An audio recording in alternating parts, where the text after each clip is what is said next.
তো গাইস ওরকম colour grading করার জন্য আপনাদের শুরুতে ক্যাপকাট অ্যাপ্লিকেশনটি ওপেন করে নেবেন। তো ওপেন করার পরে এখানে দেখতে পারতেছেন নিউ প্রজেক্ট একটা অপশন আছে, এই নিউ প্রজেক্টের এখানে ক্লিক করে দিবেন। তো আমি করে দিলাম। তো করে দেওয়ার পর এখানে আপনাদের ফটো বা ভিডিও যেটা এডিট করতে চান ওটা সিলেক্ট করে নেবেন, ঠিক আছে। তো আমি সিলেক্ট করে নিলাম। তো সিলেক্ট করার পরে অ্যাড অপশনে ক্লিক করে দিবেন। অ্যাড অপশনে ক্লিক করার সাথে সাথে আপনাদের যে ফটো বা ভিডিও এখানে চলে আসবে। এখানে আসার পর আপনারা দেখেন লাস্টে ক্যাপকাটের বাড়তি অংশটা এখানে সিলেক্ট করে ডিলিট অপশন দেখতে পারতেছেন, এখানে ক্লিক করে দিবেন। তো আমাদের কিন্তু ভিডিওটা এখানে ওইটা ডিলিট হয়ে গেছে, ক্যাপকাটের বাড়তি অংশ।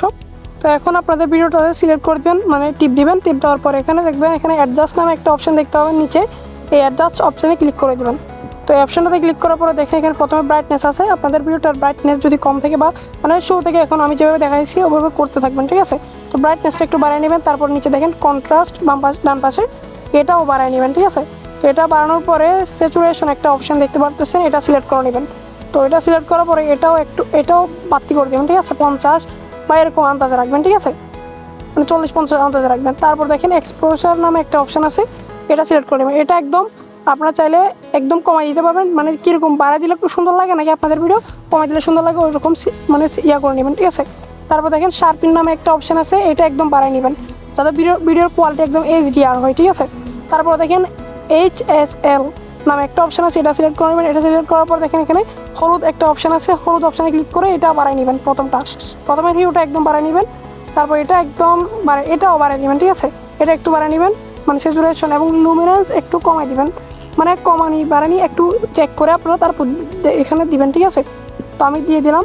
তো দেওয়ার পর এখানে সবুজ বাটন একটা অপশন আছে, সবুজের এখানে ক্লিক করে দেবেন। এখানে ক্লিক করে আপনাদের যে প্রথমে হিউটা আছে ওটা একটু কমাই নেবেন। তারপরে স্যাচুরেশন এবং লুমিনেন্স, স্যাচুরেশন একদম বাড়াই দিবেন, তার লুমিনেন্স যেটা আছে ওইটা একটু মাইনাস করে দেবেন, ঠিক আছে।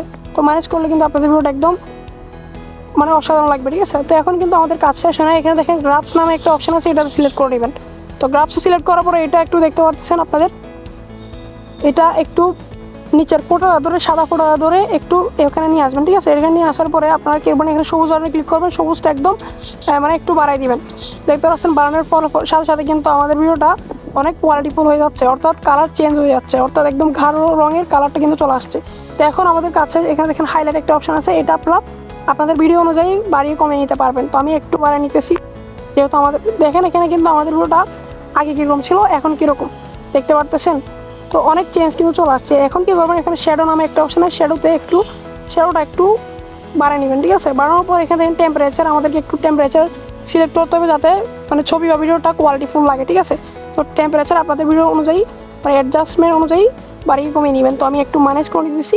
ম্যানেজ করার পর টেম্পারেচার দেখেন এখানে আমি একটু কমাই দিছি।